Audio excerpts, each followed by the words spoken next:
नमस्कार, अग्निपथ देख रहे हैं आप। अग्निपथ में आज बात करेंगे आगाज दमदार, रणनीति धारदार। लोकसभा चुनाव की तैयारियों में भाजपा प्रदेश में आज से देश भर में 10 दिवसीय बूथ विजय अभियान चलाने जा रही है। इसके तहत हर राज्य में भाजपा के मुख्यमंत्री, प्रदेश अध्यक्ष, लोकसभा प्रदेश प्रभारी, सह प्रभारी, प्रदेश संगठन महामंत्री और प्रदेश शासन के मंत्री सहित पार्टी पदाधिकारी और कार्यकर्ता बूथ पर पहुंचेंगे। 22 मार्च तक चलने वाले इस अभियान के तहत प्रदेश के 64,523 बूथों पर 41 लाख पार्टी कार्यकर्ता जाएंगे और जनता से संपर्क कर प्रधानमंत्री नरेंद्र मोदी के आह्वान पर हर बूथ पर 370 वोट बढ़ाने के साथ 10% वोट वृद्धि के लिए कार्य किया जाएगा। प्रदेश के 18 से 19 साल की आयु के 16 लाख मतदाताओं के साथ संवाद करने के साथ ही प्रबुद्धजन, वोटर्स और सभी समाज वर्गों को प्रमुख जो भी लोग हैं उनसे भी संपर्क करने की रणनीति बनी है। अनुसूचित जाति, अनुसूचित जनजाति, युवा, महिला खिलाड़ी, शासकीय योजनाओं के लाभार्थी सहित अन्य सभी वर्गों के अभियान के दौरान संपर्क किया जाना है। बहुत जल्द चुनाव की तारीखों का ऐलान भी हो जाएगा। ऐसे में 24 की डगर में कितना दिखेगा असर, ये देखने वाली बात होगी। इसी पर चर्चा को भी आगे बढ़ाएंगे। उससे पहले कुछ प्रतिक्रिया है वो सुनाते हैं। आंगनबाड़ी कार्यकर्ता, आशा कार्यकर्ता, ऊषा कार्यकर्ता, रोजगार सहायक, ऐसे कई प्रकार वो गांव के अंदर रहते हैं। यहाँ जो सामान्य प्रकार के ऐसे लोग हैं उन्हें जोड़ना, गांव के अंदर किसानों को जोड़ना, ऐसे 10 प्रकार के काम। और ये सारे कामों के प्रति जो हम हितग्राही के पास जा रहे हैं तो सेल्फी लेकर के नमो ऐप पर अपलोड कर रहे हैं। तो देश के अंदर ये अमृत काल का समय है। इस अमृत काल में भारतीय जनता पार्टी के हम सभी बूथ के कार्यकर्ताओं को आज हमें तैयारी करना है कि 370 नए मतदाता सूची बना करके जब 6 अप्रैल आएगा, 6 अप्रैल को 370 मतदाताओं के साथ एक बूथ समिति बैठेगी और ये बूथ समिति बैठ करके एक जगह पर प्रधानमंत्री जी या राष्ट्रीय अध्यक्ष जी या अमित शाह जी ऑनलाइन जब जुड़ेंगे और हमें कहेंगे कि 370 नए मतदाता इस बूथ पर बढ़ेंगे, तो ये जो डाटा है कि हमको 482 वोट मिले थे और 294 कांग्रेस को मिले थे, कुछ छूट गए होंगे, तो इनमें 370 वोट मिला करके 1000 से ऊपर भारतीय जनता पार्टी विजय का इतिहास।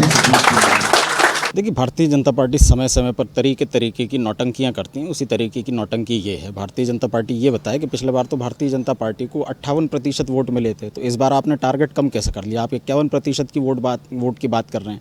बात दरअसल ये है कि भारतीय जनता पार्टी ये जान चुकी है कि इस प्रदेश के लोगों के साथ जो वादा खिलाफी भारतीय जनता पार्टी की सरकार ने किया, तो ये बूथ से नहीं होने वाला। आपको तो घर घर जाकर के जनता से माफ़ी मांगनी चाहिए कि जनता को जो गारंटियाँ दी थी, चाहे वो सिलेंडर की हो, चाहे गेहूँ की हो, चाहे लाडली बहना के 3000 रुपये की बात, उन सभी गारंटियों को आपने पूरा नहीं किया। इसलिए घर घर जाकर के जनता से माफ़ी मांगे। यही जनता बूथ पर जाकर के वोट देगी। तो बूथ अभियान चलाने से कोई फायदा होने वाला नहीं।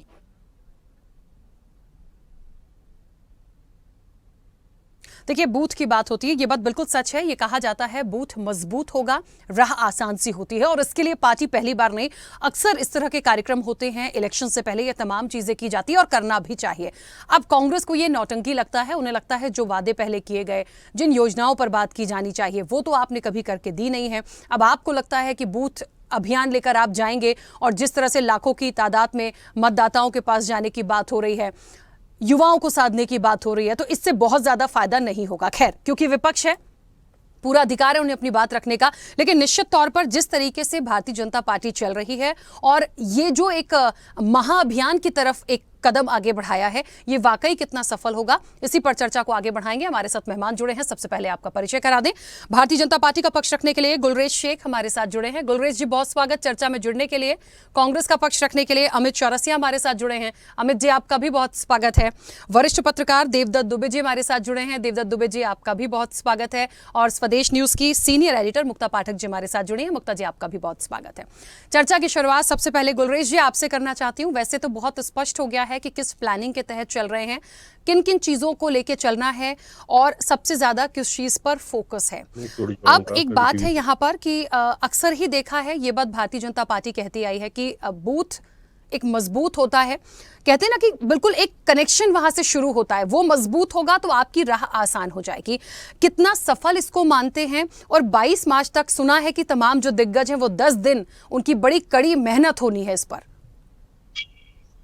डेफिनेटली रखी।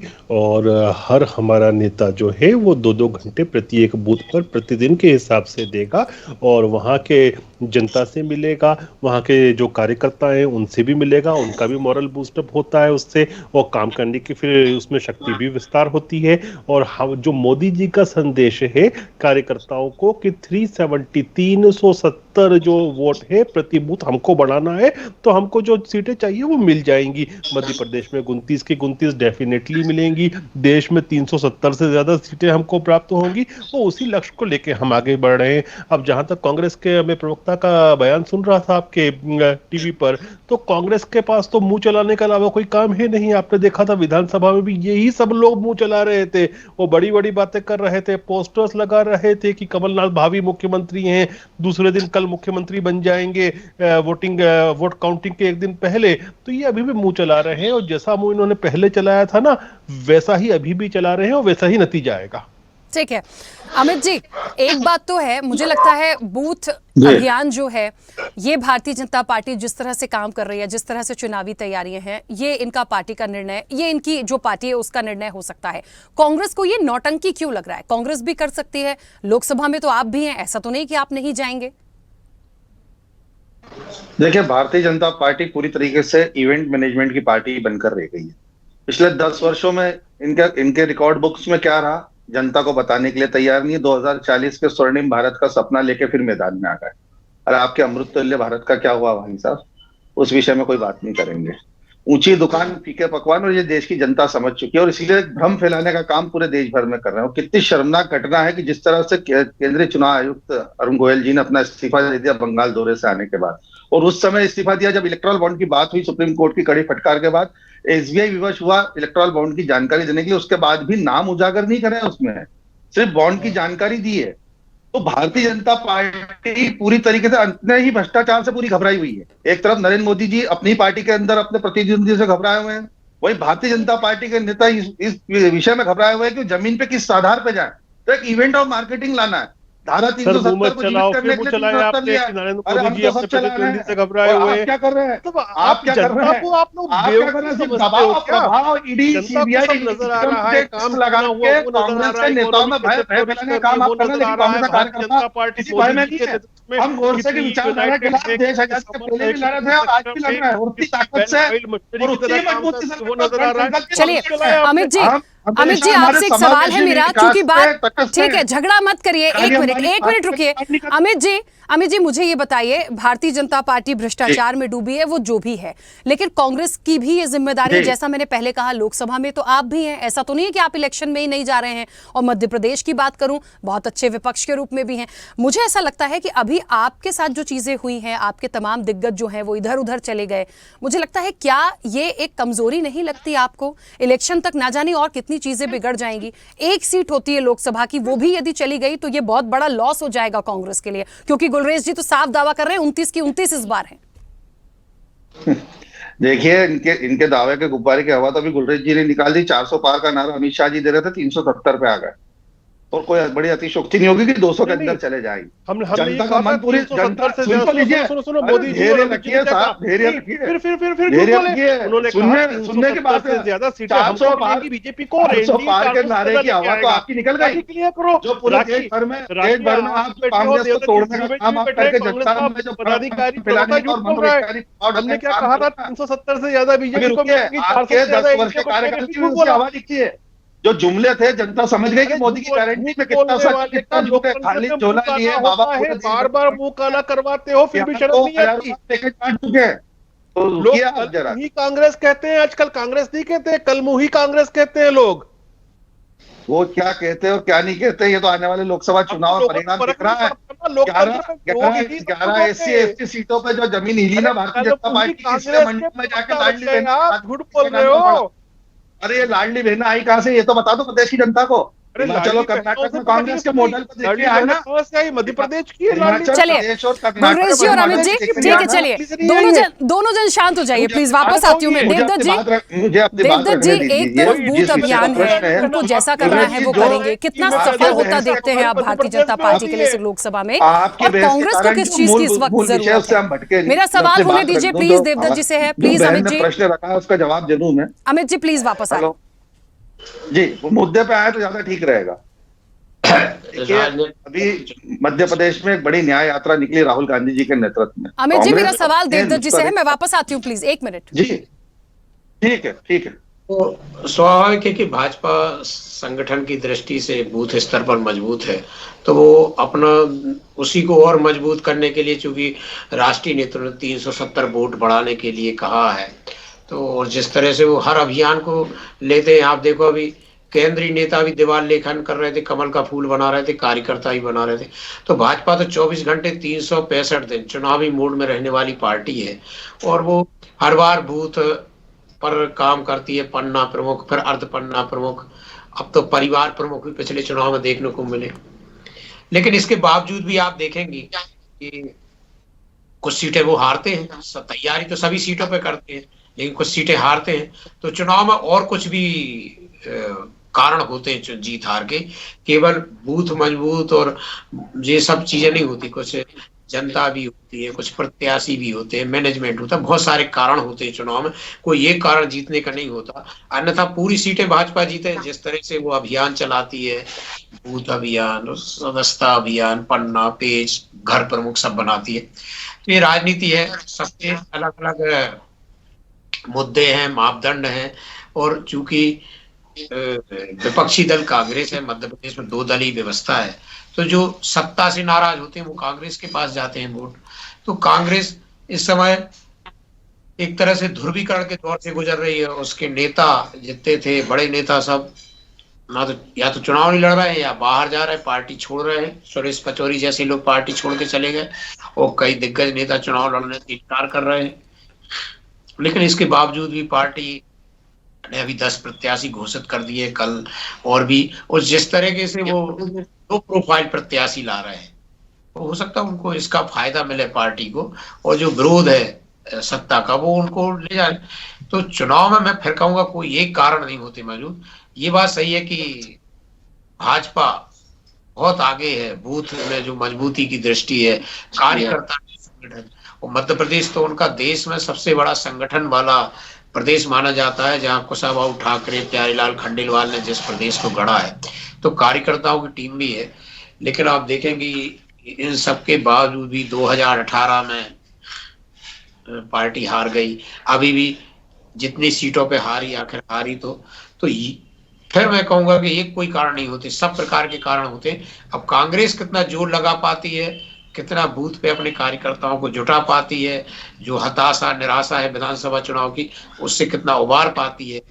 इसीलिए अभी प्रत्याशियों का उनका मंथन चल रहा है हर एक सीट पे। वो इसलिए चल रहा है कि ऐसे लोगों को प्रत्याशी बनाया जाए जो संगठन की बजाय व्यक्तिगत क्षमता रखते हो, जिनकी पकड़ हो, संसाधन हो, जिनके कई पुराने लोगों को भी वो ला रहे हैं। जैसे मैंने पता चला कि भोपाल में वो ला रहे हैं अरुण श्रीवास्तव को, जिनकी माँ जिला पंचायत अध्यक्ष रही हैं, वो हुई कांग्रेस के जिला अध्यक्ष रहे। एक लो प्रोफाइल और जाति समीकरण, तो ये बहुत सारे कारण होते हैं। तो चुनाव में कब समीकरण प्रत्याशी के बदल जाए। आज सोशल मीडिया पे एक उड़ती खबर चल रही थी कि खजुराहो से सपा से अभिषेक बच्चन उम्मीदवार होंगे। तो ये अभी चुनाव है, बहुत सारी खबरें आएंगी, बहुत सारी न्यूज इस तरह की आएंगी, बहुत तरह से वो चलेंगे। अभी राखी जी थोड़ा सा और रुके, थोड़ा सा और आने दे चुनाव को, प्रत्याशी मैदान में आ जाने दे, तस्वीर साफ हो जाएगी कौन कितना मैदान में है। बिल्कुल इस समय माहौल को लेकर और कार्यकर्ताओं को लेकर बढ़त बनाए हुए हैं। लेकिन एक बात और बहुत स्पष्ट है कि जीत के लिए जी तोड़ मेहनत जरूर करनी है, और मुझे लगता है वो दोनों ही राजनीतिक दल जो हैं वो अपनी तैयारी में लगे हैं। अब ये बात तो सच है, देखिए जनता से बड़ा तो कोई नहीं है, वो किसे जीत का सेहरा पहनाती है, लोकसभा से कौन विजयी होता है, ये निश्चित तौर पर बड़ी एक सवाल के रूप में अभी भी हमारे साथ बना हो। और मध्य प्रदेश की तो देखिए बात ही अलग है, यहाँ की तो सियासत कब क्या कर जाए कुछ कह नहीं सकते। मुक्ता जी, लोकसभा को लेकर भारतीय जनता पार्टी अपने अभियान के साथ है, पूरी प्लानिंग उनकी है, कैसे पूरे तमाम जो सीएम से लेकर उनके जो मंत्री हैं, तमाम लोगों की जिम्मेदारी तय कर दी गई है। इसे किस तरह से आप देखती हैं और कांग्रेस को इस वक्त सबसे ज्यादा किस चीज की जरूरत पड़ेगी इस काट के लिए? देखिए राखी, आपको ध्यान होगा विधानसभा के समय, उस समय भी जिस तरह से जीत मिली थी, जिस तरह से सीट्स आए थे बीजेपी को, जो उम्मीद नहीं कर रहे थे, क्योंकि कांग्रेस ने माहौल ये बना के रखा था कि कांग्रेस की सरकार बन रही है, कमलनाथ जो हैं वो शपथ ग्रहण कर लेंगे। नकुलनाथ ने तो सबको इन्विटेशन भी दिया था। लेकिन उसके बाद देखिए जिस तरह की सीट्स आई बीजेपी को, उसका बहुत सारा श्रेय जो है वो संगठन को दिया गया था, संघ को दिया गया था कि जिस तरह से संघ ने लगातार 2-3 साल तक काम किया, घर घर जाके जनसंपर्क किया, जिस तरह से संगठन ने मजबूती के साथ काम किया। सत्ता और जो उम्मीदवार हैं वो तो करते ही अपने अपने क्षेत्र में, लेकिन बीजेपी मध्य प्रदेश में बीजेपी के संगठन के काम को बहुत सराहा गया था। जिस तरह से अप्रत्याशित जीत हुई थी, उसी लहजे में आप इसको भी देखिए, बूथ बूथ तक जाना। आज हम लोगों ने देखा प्रदेश अध्यक्ष वीडी शर्मा गए, बूथ में गए, उन्होंने कार्यकर्ताओं से बातचीत की, सेल्फी खिंचवाया, लगातार वो प्रेरित कर रहे थे कि किस तरह से जो लक्ष्य प्राइम मिनिस्टर ने दिया कि 370 वोट्स बढ़ाने हैं, बूथ लेवल में वोट परसेंटेज बढ़ाना है, तो उसी हिसाब की बात हो रही है। जो विधानसभा के समय हमने देखा था कि संगठन जो मजबूती से काम कर रही थी, एग्रेसिवनेस के साथ काम कर रही थी, वैसे ही अभी हम देख रहे हैं। इस अभियान को उसी रूप में देखना चाहिए। बिल्कुल ठीक है गुलरेज जी, बड़ा महत्वपूर्ण देखिए एक बात तो ये होगी, जैसा कि अभी देवदत्त जी कह रहे थे कि ठीक है अपनी अपनी तैयारी होती है, अपनी अपनी प्लानिंग होती है, लेकिन बहुत सारे फैक्टर काम करते हैं। लोकसभा का चुनाव बड़ा चुनाव है, ये बात बिल्कुल सच है। देखिए देश की भी बहुत सारी चीजें निश्चित तौर पर आती हैं, प्रदेश की चीजें आती हैं। कहते हैं आजकल के इलेक्शंस तो ऐसे हो गए कि सिर्फ किसी एक मुद्दे पे आप जा ही नहीं सकते, पूरा एक विधानसभा से लेके आप लोकसभा तक जाइए, सब मिक्सअप हो जाता है। तो ऐसे में ये जो 370 की बात है, मुझे तो बार बार याद आता है कि ये जो 370 वाला आंकड़ा है, ये कहीं ना कहीं बड़ा प्लस हो जाता है हर बार, और इसीलिए एक बार फिर 370 पे है, प्लस जो गठबंधन एनडीए का जाएगा वहां से सीटें बढ़ जाएंगी, इसलिए 400 पार की इस बार बात हो रही है। आराम से दिखता है राखी कि 400 पार का जो अंक गणित है वो हमारे फेवर में आएगा और 370 से ज्यादा सीटें अकेली बीजेपी को मिलेंगी। और आपने सही कहा कि एक फैक्टर नहीं काम करता, मल्टीपल फैक्टर्स काम करते हैं, उसमें इकोनॉमी भी होती है। अभी दुनिया की सबसे तेजी से बढ़ती हुई इकोनॉमी हम ही हैं। कांग्रेस जीडीपी क्या है अभी? वर्तमान जीडीपी क्या है ये तो बता दीजिए। वर्तमान में हम 5वें नंबर की हैं और मुझे लगता है अगले क्वार्टर तक जर्मनी को पछाड़कर, अगले क्वार्टर तक, लंबी बात नहीं कर रहा मैं, दुनिया की 4थे नंबर की सबसे बड़ी अर्थव्यवस्था बन जाएंगे।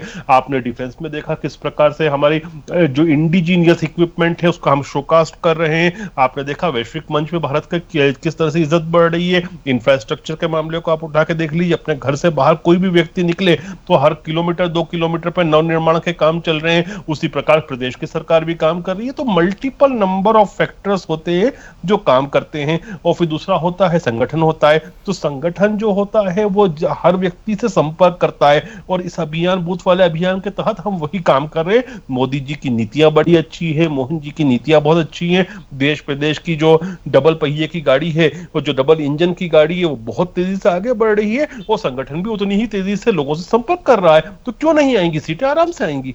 ठीक है अमित जी, देखिए एक बात है, आप जो अपना सवाल कर रहे थे वो करिएगा, लेकिन एक बात वाकई महत्वपूर्ण है, जैसा कि बार बार गुलरेज जी भी कह रहे हैं, सारी चीजों पर बात कर रहे हैं, जीडीपी से लेके आर्थिक रूप से तमाम चीजों पर हम आ रहे हैं, क्योंकि निश्चित तौर पर देश का चुनाव है। लेकिन ये भी हमें देखना होगा कि क्या विपक्ष इतना मजबूत है। मध्य प्रदेश से ही आप ले लीजिए, आप महागठबंधन तक मैं चले जाऊं, क्या उस स्थिति में है। देखिए बीजेपी कुछ भी कह रही हो, कोई भी परसेप्शन बन रहा हो, उससे कोई मतलब नहीं है, लेकिन विपक्ष तो एक मजबूत होता है। विपक्ष यदि उसकी काट करने के लिए मजबूती से अपनी बात रखता है तो मुझे लगता है वो जन जन तक पहुंचेगी। राहुल गांधी ने हाल ही में जिस तरह से सरकारी नौकरियों का वादा किया था, इसका सबने सराहना की, और ये एक कहीं ना कहीं एक अलर्ट, कहते हैं ना कि बीजेपी के लिए एक खतरे की घंटी जैसा था। अमूमन कई चर्चाओं में मैंने कई लोगों से बात की, वरिष्ठ पत्रकारों से भी बात की, उन्होंने भी इस चीज को कहा कि वो भी जिस तरह से चल रहे हैं अच्छी बात है, लेकिन उसको उतना आप बता पाए। नहीं देखिए, अभी आपने तो पहले वाला प्रश्न था, आपने कहा कि कांग्रेस की क्या तैयारी। भारत जोड़ो न्याय यात्रा के साथ में राहुल गांधी जी ने लोकसभा चुनाव की उसी समय तैयारियों के साथ उद्घोष कर दिया था। 5 सूत्रों पे हम चल रहे थे, उन्हीं 5 सूत्रों के ऊपर हम एक के बाद एक हमारी गारंटियां 5-5 योजनाओं के साथ में देश की जनता के सामने रख रहे हैं। और कांग्रेस जो कहती है अपने वचन को पूरी तरह निभाती है। मैंने इसलिए हमारे मित्र भाजपा प्रवक्ता जी से पूछा था कि लाडली बहना मालूम है क्यों निभाती है। पूरी बात तो सुन लीजिए। इंदिरा गांधी ने वचन दिया था गरीबी हटाओ, फिर राजीव गांधी ने वचन दिया गरीबी हटाएंगे, फिर उसके बाद नरसिम्हा राव ने दिया था, फिर उसके बाद मनमोहन सिंह ने दिया था, फिर उसके बाद सोनिया गांधी ने दिया था, और अभी आप कोई गरीबी हटाओ तो अगले झांकने का काम आपको पढ़ना नहीं पड़ता। अभी आपने जीडीपी की बात करी, 2014 में 7.5% जीडीपी थी, आज 5.5% के नीचे है। आज देश के ऊपर 155 लाख हजार का कर्जा देश में है। मध्य प्रदेश 4 लाख हजार करोड़ से अधिक के कर्जे में आपने डुबा दिया है। और आप मध्य प्रदेश में देश के विकास की बात करते हैं। आपने आज मध्य प्रदेश के आदिवासी को जल जमीन जंगल करने के लिए विवश कर दिया है। आपने इस प्रदेश के आदिवासी को वनवासी बना दिया। सही बात तो ये गुलरेज जी और अमित जी, बूथ लेवल पर चर्चा में इतना झगड़ा हो रहा है, लोकसभा तक पता नहीं क्या क्या करेंगे आप। कर रहा है। मेरे मित्र जगह धैर्य रखिए, बात सुनने का भी प्रयत्न करा कीजिए। और अगर थोड़ा जल्दी कांग्रेस से पार्टी का प्लीज, समय भी हो रहा है। मजबूत नहीं होता तो उसको तोड़ने फोड़ने के आप प्रयास नहीं कर रहे होते। दल बल सब लगा के आप कांग्रेस के नेताओं को भाजपा में शामिल करने का प्रयास नहीं कर रहे होते। ये बताता है कि भारतीय जनता पार्टी की जमीन किस तरह रिकॉर्डिंग करके रखना, कल से हो सकता है यही महोदय हमसे रिक्वेस्ट करें कि बीजेपी में ले लो। बिल्कुल, ये आपकी गलत फहमी है। प्रवक्ता पहले हमसे गलत फहमी चुके हैं। कांग्रेस और जो दल बदलू नौकरी प्रवक्ता थे वो आपकी शोभा बढ़ा रहे हैं और कांग्रेस की चौकीदारी करते हैं दिन भर। और क्या काम करते हैं, कौन से रोड में दलाली करते हैं तो आपको ही पता है। अरे लोकसभा की तैयारियों पे बात करिए, क्यों एक दूसरे की पोल खोल रहे हैं बैठ के? हम फिर किसी दिन चर्चा रखेंगे उस पे। अरे पेड़ छूते थे वो भाजपा में है। यही मैं आपसे कह रहा हूँ कि सिर्फ दबाव प्रभाव की राजनीति करके दबाव प्रभाव की घूमते थे कि भाई प्रवक्ता बता दो मुझे, वो भाई साहब आज की तारीख में बीजेपी पार्टी सारे आप जिस समुदाय को बिलोंग करते हैं ना उस समुदाय के ठीक है, चलिए व्यक्तिगत मत होइए। देवदत्त जी, समय प्लीज देखिए, समय हो गया, 1 मिनट। गुलरेज जी, अमित जी प्लीज, ठीक है। देवदत्त जी, मुझे ऐसा लगता है एक बड़ा हमने बदलाव देखा था मध्य प्रदेश की सियासत में, दल बदल वाला। वो किसी भी वजह से हो गया हो, तनाव में हो गया हो, पैसे से हो गया हो, कुछ भी हो गया हो, लेकिन उसका दंश आज तक ये एमपी की सियासत झेल रही है और चीजें होती ही चली जा रही है लोकसभा तक। नोटबंदी से काला धन मध्य प्रदेश गुलरेज जी और अमित जी, और भी लोग हैं चर्चा में इस डिबेट में, प्लीज रिक्वेस्ट कर रही हूँ, देवदत्त जी को बोलने दीजिए, समय हो गया है। देखिए, अब भारतीय राजनीति में दल बदल कोई मुद्दा नहीं रहा। अब पहले एक संकोच हुआ करता था, लोगों में एक शर्म आती थी कि हम इतने वर्ष से सरकार इस दल में दूसरे में जाएंगे, लोग क्या कहेंगे कार्यक्रम। अब तो जहां दम वहां हम, और कोई भी कहीं भी जा रहा है, पद ले रहा है, अपने वो कर रहा है। पहले सिद्धांतों पे, कुछ मर्यादाओं पे भी बंधे रहते थे लोग, लेकिन अब एक चरित्र पूरा बदल गया है। अब तो सब कुछ उसी पे डिपेंड है कि कहाँ हमारा भला है, कहाँ पे। उसके लिए बातें जरूर करेंगे, कई विचारधारा की, कई और चीजें कि हमारे से उपेक्षा हो रही, ये सब बातें चलती रहेंगी। लेकिन मैं समझता हूँ भारतीय राजनीति का ये नया दौर है। और एक दौर वो भी था कि अब लोगों ने पूरी जिंदगी खपा दी, चाहे जयप्रकाश नारायण लोहिया और जो लोग हैं जो अभी चुनावी या जीत के प्रति नहीं, सिद्धांतों के प्रति समर्पित रहते थे। तो उस समय कांग्रेस भी यही करती थी, कई बार सरकारें बदलवा देती, पूरी सरकार की सरकार। भजन लाल रात में कुछ पार्टी में थे, सवेरे पूरे मंत्रिमंडल से दूसरी पार्टी में, और भी कई चीजें ऐसी। तो अब लेकिन ऐसा है कि सब चाहते हैं जो जिसको यदि पूछा नहीं जा रहा है तो वही रह रहा है, बाकी तो सत्ता के साथ। लेकिन इसकी भी एक सीमा आएगी, कार्यकर्ता नए खड़े होते हैं। ये तो ट्रेन है, ट्रेन से आप उतर गए सीट से तो वो सीट खाली थोड़ी जाएगी, आप प्लेटफॉर्म पर उतरे, दूसरा यात्री उस पर बैठेगा। तो जिन लोगों को जो भ्रम है कि हमारे ना रहने से ये हो, तो ये सब नहीं होता, ये चलता रहेगा ये। क्योंकि इस देश की जनता 75 वर्षों में बहुत जागरूक हो गई है, बहुत समझदार हो गई है, और खासकर सोशल मीडिया ने उसको इतना जागरूक बना दिया है कि जिन मुद्दों पे हम और आप यहाँ बैठ के बातें करते हैं, दूर गांव में वो गांव का अनपढ़ आदमी भी सुबह से इन्हीं मुद्दों पे बात करता है। किसी ने दल बदला तो क्यों बदला, किसी को वोट देना, ये बहुत सारी चीजें। तो मुझे लगता है भविष्य अच्छा है, लोकतंत्र का धीरे धीरे मजबूत होगा। ठीक है, चलिए देवदत्त जी, मैं बीच में रोकूंगी क्योंकि समय भी हो गया है।